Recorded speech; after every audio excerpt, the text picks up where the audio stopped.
Kulikuwa na wajumbe wa mitaa karibu 270 miaka 10 iliyopita. Mwaka jana tumepata wajumbe wa mitaa sifuri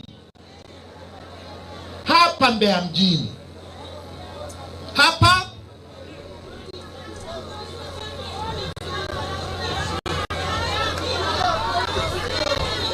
aya, nataka tu niwathibitishie haiwezekani tena. Sawa?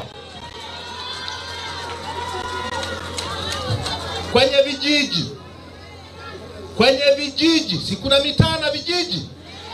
Miaka 10 iliyopita kwenye vijiji vyote vya mkoa wa Mbeya walikuwa hawajagawanya na Songwe.